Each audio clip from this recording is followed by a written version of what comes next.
Bonjour Alexia, je t'appelle parce que cet été, ça a de nouveau été délicat de gérer les coups de chaleur en porcherie, notamment sur le mois de juillet.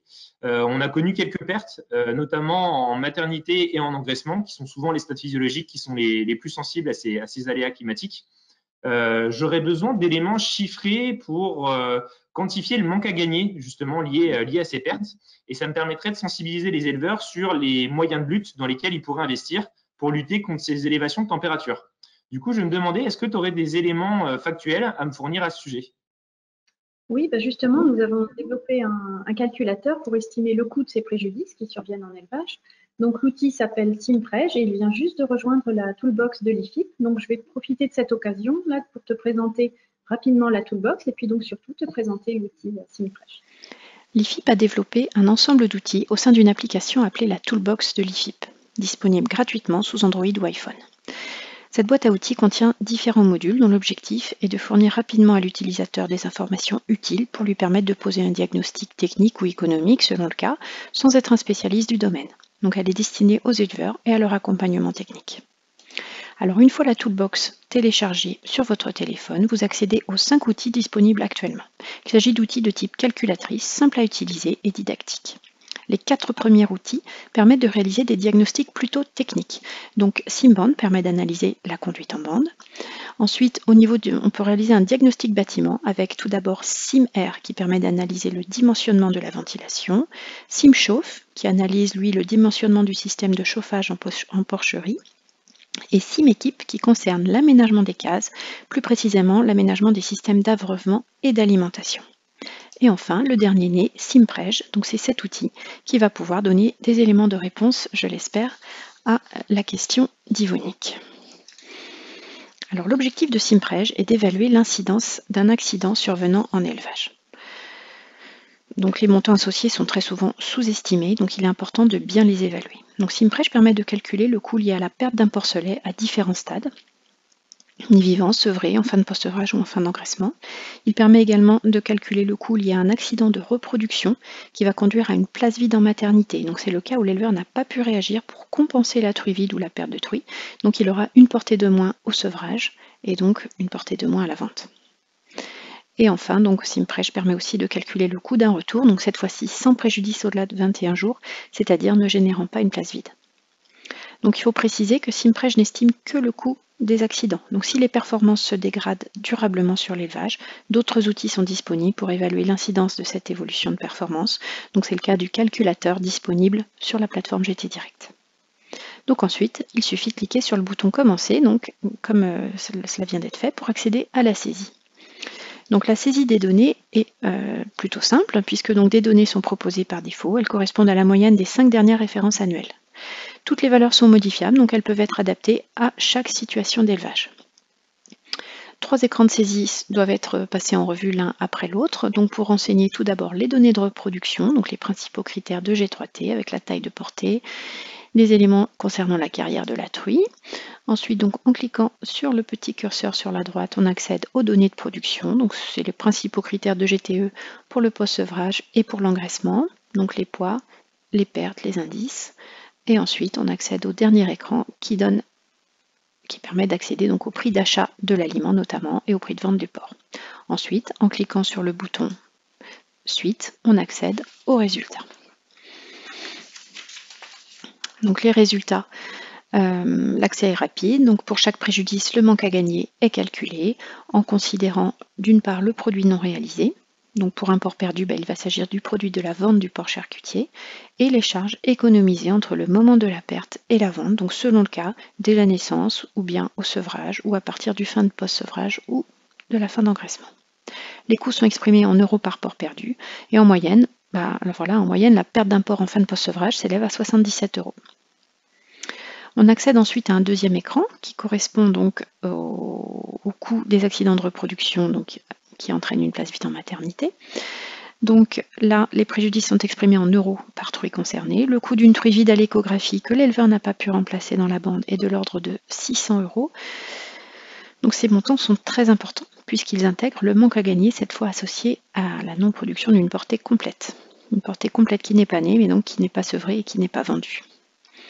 Donc il faut veiller à limiter au maximum tous ces accidents d'élevage, parce qu'ils sont vite très coûteux. Je te remercie Alexia. En complément de ces informations, je souhaiterais faire un bilan rapide de la ventilation en porcherie, car on sait qu'une bonne gestion de l'ambiance est primordiale pour lutter contre les augmentations de température et les stress thermiques au sein des salles. Est-ce que l'IFIP dispose d'un outil qui me permettrait de faire cela rapidement? Alors pour répondre à ta question, je retourne tout de suite sur la toolbox. Donc en sélectionnant le module SimAir, on accède à l'outil directement. Donc l'objectif de SimAir est de vérifier les surfaces des entrées d'air en porcherie pour garantir un renouvellement d'air suffisant à chacun des stades physiologiques. Deux fonctionnalités sont disponibles sur SimAir, le diagnostic d'un bâtiment existant ou bien le dimensionnement d'un projet bâtiment. Pour l'exemple ici, j'ai pris le cas d'un éleveur qui a renseigné les caractéristiques de ses bâtiments, à savoir donc 2 maternités de 24 places, 3 post-sevrages de 312 places, 5 engraissements, 2 atteintes saillies et 5 gestantes. Il souhaite ici vérifier si les entrées d'air de ces différents bâtiments permettent un renouvellement de l'air correct, notamment en période de canicule. Donc il va sélectionner la modalité diagnostic bâtiment existant. Ensuite, l'utilisateur doit sélectionner sa zone climatique. Selon la zone géographique dans laquelle se situe l'élevage, les résultats calculés par SimAir seront différents. Effectivement, on observe un gradient de température du nord au sud de la France, et un élevage situé dans le sud devra disposer d'entrées d'air de taille supérieure pour assurer le renouvellement d'air suffisant en lien avec des besoins plus élevés, notamment l'été. L'éleveur ici va choisir la zone dite froide, qui correspond plus au nord de la Bretagne. Ensuite, il accède à un écran de saisie et donc il doit renseigner les surfaces correspondant aux entrées d'air pour les différents stades physiologiques. Donc pour cela, il suffit de mesurer avec un mètre les systèmes d'entrée d'air pour en déduire les surfaces correspondantes et les saisir dans l'outil. En l'occurrence ici, on a par exemple 23 m² pour l'entrée d'air générale du bâtiment, 0,47 m² en maternité, 0,85 m² en post-sevrage, etc.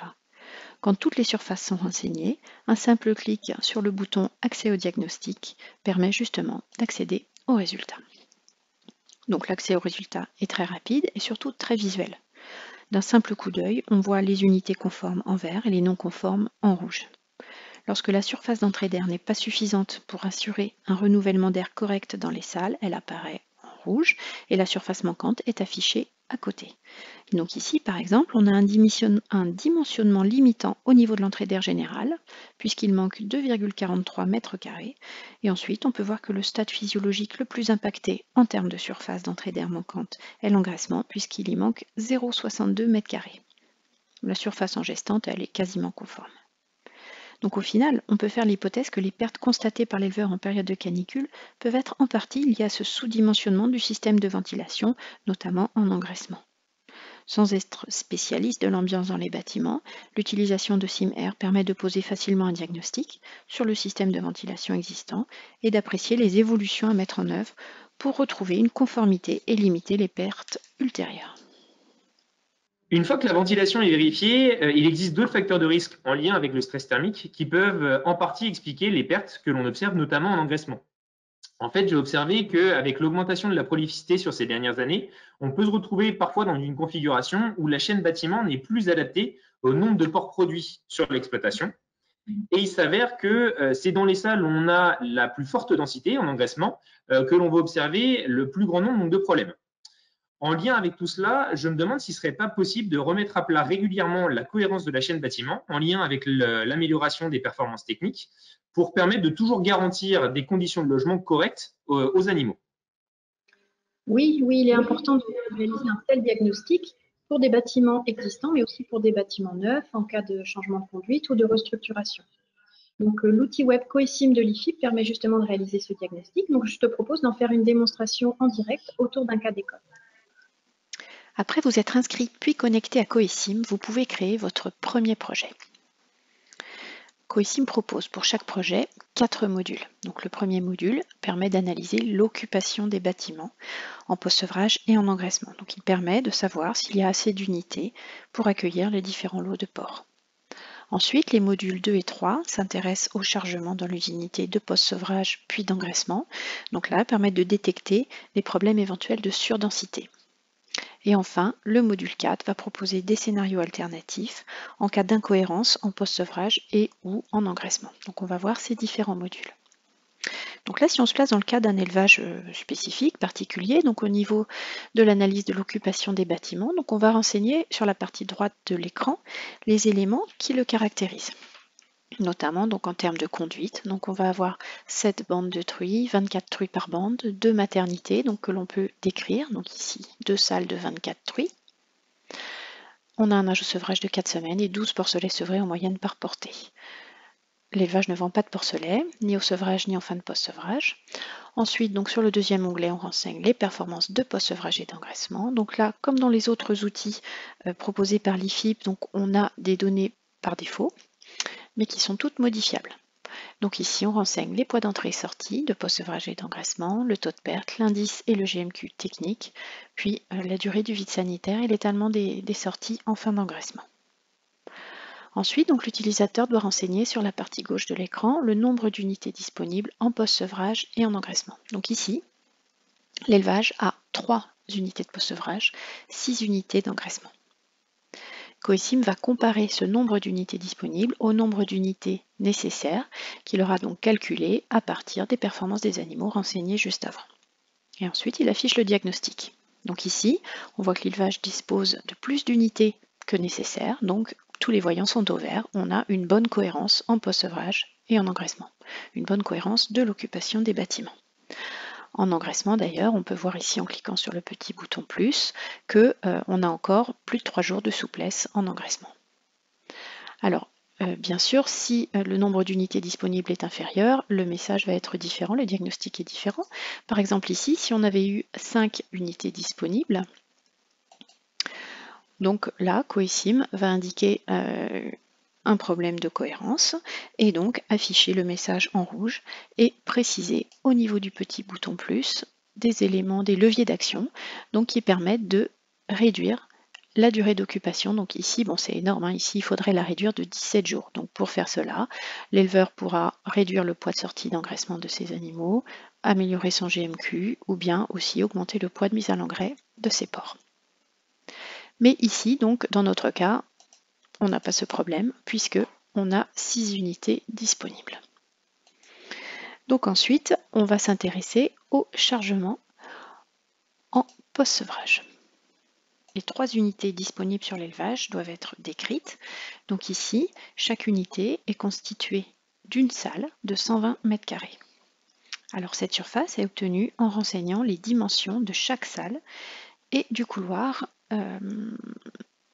qui est justement présent dans cette salle. Donc on le voit ici, dimension de la salle, longueur, largeur, dimension du couloir, et donc on en déduit la surface de la salle, donc pour chaque unité. Coesim va ensuite rapporter cette surface à la surface réglementaire exigée par porcelet en post-sevrage. Donc ici, les animaux sortent à plus de 30 kg, donc entre 30 et 50 kg, il faut 0,40 m² par porc. Donc Coesim va comparer ce besoin de surface par porc, compte tenu du nombre de porcs par lot, à la surface disponible par unité. Et il va afficher le diagnostic. Donc ici, dans les 3 unités, les densités réglementaires sont respectées. Donc un picto vert s'affiche, avec un message bonne cohérence du chargement. Donc on fait la même chose au niveau de l'engraissement. Donc on va renseigner pour chaque unité, pour chacune des 6 unités, on précise les dimensions des différentes salles. Donc on peut avoir plusieurs salles par unité, les différentes salles qui constituent chaque unité. Donc ici, dans l'exemple que j'ai pré-renseigné, on a 6 unités. Donc on voit que pour 3 unités, la cohérence de chargement est respectée. Pour 2 unités, donc l'unité 2 et l'unité 4, on a un message en orange. Donc là, le chargement est correct, mais néanmoins, la situation est à surveiller parce que ça laisse peu de marge de manœuvre en cas d'amélioration des performances de l'élevage. Et enfin, donc on peut voir qu'au niveau de l'unité 3, on a un problème, donc on a un message en rouge. Donc là, la surface disponible ne permet pas de respecter les densités réglementaires. Il manque des places. Les ports vont être trop serrés, donc ce qui peut générer des pertes ou des dégradations de performance. Donc là, à l'issue de ces 3 modules, au niveau de Coesim, donc l'utilisateur peut visualiser les incohérences au niveau de sa chaîne bâtiment qui peuvent donc poser ensuite problème sur son élevage. Une fois que le diagnostic est posé, quels sont les leviers d'action à disposition pour améliorer la situation? Le module 4 de Coesim présente 4 scénarios alternatifs permettant de retrouver la cohérence dans les bâtiments de post-sevrage et d'engraissement. La situation actuelle de l'élevage est chaque fois comparée à une situation où les surfaces réglementaires sont respectées, donc il s'agit de la colonne 2, et à une deuxième solution en colonne 3, qui permet d'aller au-delà des normes avec 0,80 m² par porc dès le début de l'engraissement. Le premier scénario proposé concerne la vente de porcelets. Donc ici, avec 4% de vente en fin de post-sevrage, la taille des lots en engraissement est inférieure et donc les surfaces réglementaires peuvent être respectées compte tenu de la description des unités d'engraissement qui a été réalisée auparavant au niveau du module 3. Ce pourcentage de vente de 4% passe à 19% dans la solution augmentation des surfaces. Donc là, les ventes sont beaucoup plus importantes. On considère au niveau de Coesim que l'augmentation des surfaces par porc dans les différents scénarios s'accompagne d'une amélioration des performances des animaux, donc qui est précisée à l'écran au niveau des performances d'engraissement. Au final, on peut voir que ces solutions sont intéressantes pour l'éleveur, puisque les gains de marge sont positifs, donc ils apparaissent avec un picto vert. Donc ici, on a près de 7 000 € de gains annuels par rapport à la situation initiale, avec la vente donc en vendant 4% de porcelets en fin de post-sevrage. Le scénario suivant consiste à réduire l'effectif truie, donc pour réduire de fait la taille des lots au sevrage et donc réduire la densité en post-sevrage en engraissement. Donc en passant de 24 truies par bande dans la situation initiale à 19 truies pour respecter les surfaces réglementaires, voire à 15 truies par bande si on souhaite donc passer au niveau de la solution avec augmentation des surfaces. Donc là, la taille des lots est nettement réduite. Alors, pour le coup, le résultat final pour l'éleveur n'est pas intéressant. L'incidence est négative, donc on a un pic de rouge qui le signale. Donc ces scénarios-là ne sont pas intéressants pour l'exemple qui nous intéresse.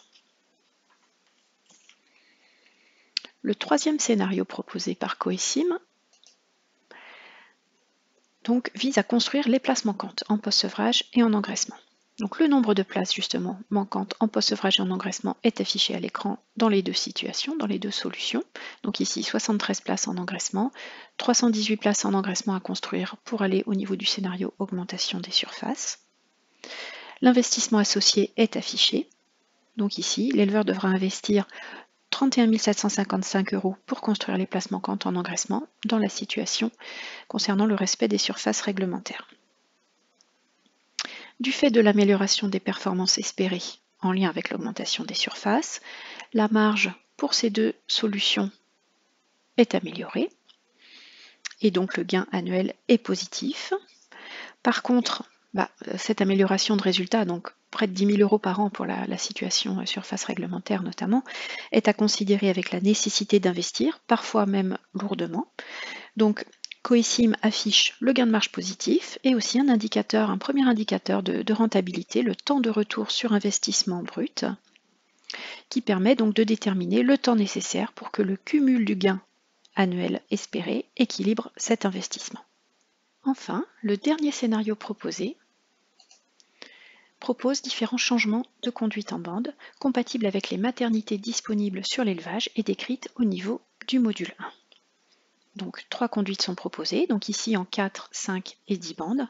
Donc la conduite en 10 bandes avec 24 truies par bande en maternité génère forcément une augmentation du cheptel et donc la nécessité de construire des places en post-sevrage et en engraissement. Donc ici 288 places et 927 places en engraissement et donc un investissement assez important, près de 500 000 € d'investissement. Donc bien sûr, si on s'intéresse au gain de marge attendu, tout en bas de l'écran, donc on peut voir que c'est cette conduite en 10 bandes qui permet de dégager le meilleur résultat par rapport aux autres conduites. Donc on est à plus de 110 000 € de gain annuel par rapport à la situation initiale, mais néanmoins l'investissement à mettre en place est important, plus de 500 000 €. Près de 500 000 €. Donc comme pour les scénarios construction de place, on affiche le temps de retour sur investissement brut, mais comme cela est précisé à l'écran, cet indicateur est un indicateur simple qui doit être interprété avec précaution parce qu'il ne prend pas en compte certaines notions financières comme la durée de vie des projets et la notion d'actualisation. Donc d'ailleurs, pour aller plus loin dans cette analyse économique et financière, nous vous invitons à utiliser l'outil web Porsim de l'IFIP. Justement, Alexia, j'ai bien en tête que certains de mes collègues utilisent déjà cet outil et je me demande en quoi Porsim complète l'analyse économique qui est réalisée au sein de Coesim. Porsim permet d'analyser la rentabilité d'un projet et son incidence sur la trésorerie de l'éleveur. Pour illustrer l'intérêt de l'outil, j'ai créé 3 projets en lien avec les scénarios alternatifs proposés sur Coesim. Donc le premier concerne la construction des 73 places manquantes en engraissement pour pouvoir respecter les surfaces réglementaires. Le deuxième projet concerne la construction de 318 places manquantes en engraissement qui permettaient d'augmenter les surfaces disponibles par port. Et enfin, le dernier projet correspond au changement de conduite en bande, donc passage en 10 bandes avec une augmentation du cheptel et la construction des places correspondantes en PS et en engraissement. Donc, l'outil Porsim, qui est un outil web également, permet de créer chacun de ces 3 projets et de les analyser. Donc ici, je fais le choix de ne pas aller directement dans l'outil pour visualiser chaque projet un par un, mais je vous présente le comparateur. Donc il est possible, une fois que les 3 projets sont créés, de les comparer et d'afficher ce comparateur de projets. Donc en préalable, bien sûr, donc, comme je viens de le dire, il faut créer chaque projet, préciser les éléments de conduite. Donc ici, pour nos 2 projets, on est en 7 bandes de 24 truies. Pour le dernier, on passe de 7 bandes à 10 bandes de 24 truies. Ensuite, on renseigne également sur un onglet spécifique les performances de G3T et de GTE avant et après projet. Donc, dans les cas qui nous intéressent ici, on a une amélioration des performances en engraissement du fait de l'augmentation des surfaces. Donc, pour nos 3 projets, une augmentation un petit peu plus marquée pour le projet 2 puisqu'on va au-delà des surfaces réglementaires. Ensuite, on renseigne le montant de l'investissement lié à chaque projet. Donc ici, voilà, il figure sur cette ligne. Pour le projet 1, on était à 31 755 € d'investissement, 150 000 € pour le deuxième projet et un investissement plus important pour le troisième projet avec près de 500 000 € investis. Porsim permet d'analyser la rentabilité de chaque projet, donc c'est le niveau 1 de l'analyse, analyse de la rentabilité. Puis ensuite, on le verra dans un deuxième temps, d'analyser l'incidence sur la trésorerie. Concernant la rentabilité, on retrouve ici au niveau du comparateur, mais aussi au niveau de l'analyse de chaque projet, si on va dans l'outil, on retrouve l'incidence de la mise en place du projet sur la marge de l'éleveur. Donc ici, on retrouve les écarts qui étaient présentés tout à l'heure au niveau de Coesim. Donc à savoir un gain de résultat de 9 440 € lorsqu'on construit les places manquantes en engraissement pour respecter les surfaces réglementaires, un gain de 16 000 € pour la construction de 318 places et dans le cas du changement de conduite en bande, un gain annuel de 113 000 €. Porsim calcule des indicateurs de rentabilité, donc il va au-delà de cet écart de résultat, de cet écart de marge, il calcule des indicateurs de rentabilité utilisés par les banquiers. Donc ces indicateurs sont les suivants, je vais vous les préciser. Donc la VAN qui signifie valeur actuelle nette du projet, donc elle correspond à la valeur actualisée du gain. Donc le gain en l'occurrence c'est le gain de marge sur coût alimentaire et renouvellement, mais déduction faite également de l'incidence du projet sur les charges opérationnelles complémentaires de la GTE, sur les charges de structure, sur les prélèvements privés. Donc vraiment le gain recette moins dépenses annuelles. Sur toute la période de la simulation, donc ici on est sur 15 ans, et bien sûr on soustrait de ce gain annuel cumulé la valeur de l'investissement et on obtient notre valeur actuelle nette. Le taux d'actualisation de 2% qui permet d'actualiser le gain annuel correspond au taux d'intérêt du marché qui est corrigé par rapport au coût de l'inflation, au coût du risque. Donc ce taux d'actualisation correspond quasiment au taux de marché. Il est normalement légèrement supérieur au taux de marché. Voilà, donc le projet va être rentable si la valeur actuelle nette est positive.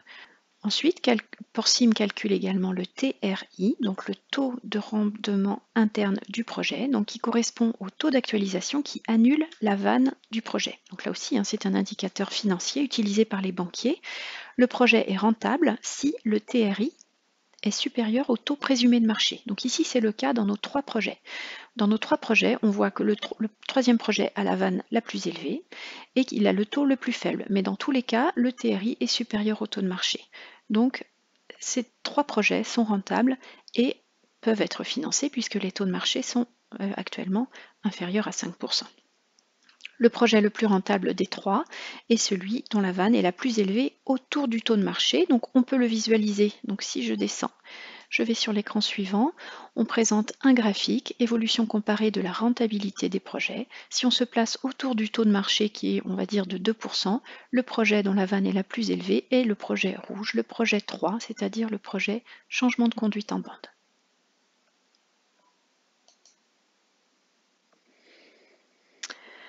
Ensuite, donc une fois qu'on a analysé la rentabilité des projets, on s'intéresse à l'analyse de la trésorerie. Donc, après avoir renseigné, là aussi également, au niveau des écrans spécifiques sur Porsim pour chacun des projets, donc on va renseigner le montant des charges opérationnelles, le montant des charges de structure, les emprunts également liés au projet.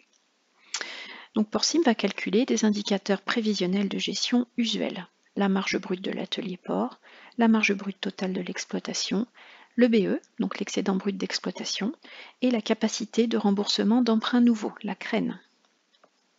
Ici, on voit que le projet 3 permet de dégager le BE le plus élevé. Donc là, on a un EBE de 153 000 €. Et également, c'est le projet qui permet d'améliorer le plus la capacité de remboursement d'emprunts nouveaux. Enfin, donc Porsim permet de calculer, d'analyser la trésorerie nette cumulée pour chaque projet. Et donc, on affiche un graphique donc au niveau du comparateur. Donc, je retourne sur la page suivante. Le deuxième graphique présente l'évolution comparée de la trésorerie nette cumulée des projets. Donc là, les couleurs sont un petit peu claires, mais on voit quand même ici que pour le troisième projet, donc en bleu ciel, on a une dégradation de la trésorerie la première année que l'on n'observe pas sur les deux premiers projets. Alors, si on se positionne au niveau de Porsim sur chaque projet, si on va sur le projet 3 par exemple, on pourra zoomer au niveau de ce graphique de trésorerie, zoomer sur les 3 premières années pour voir plus précisément ce qui se passe sur les premiers mois de mise en place du projet. Et on peut également accéder à la matrice de trésorerie qui contient tous les éléments qui permettent le calcul de cette trésorerie. Donc au final, une fois que l'on a terminé cette analyse, on peut imprimer, donc ici, en saisissant un commentaire. Donc le conseiller peut saisir un commentaire de son choix. On peut imprimer un dossier complet qui va comprendre, je vous le montre tout de suite, donc on génère un fichier PDF. Sur une page de garde, on a le commentaire du conseiller, donc bien sûr qui peut être un petit peu plus détaillé que le mien. Ici, donc c'est moi qui ai réalisé l'analyse, donc mon nom et le logo de l'IFIP, mais bien sûr, la structure qui utilise Porsim peut personnaliser cette en-tête avec son propre logo, les coordonnées de la personne qui a réalisé l'analyse. Sur la deuxième page, donc toujours avec l'en-tête personnalisée, on accède au comparateur que je viens de vous présenter avec les deux graphiques associés. Et ensuite, on a sur des pages recto verso chacun des 3 projets. Donc ici, le premier projet avec les données nécessaires à la saisie et le résultat détaillé. Donc je vous passe l'ensemble de ces éléments. Mais voilà, il y a moyen d'éditer un dossier clé en main finalement pour ensuite aller auprès du banquier défendre la mise en place de ce projet.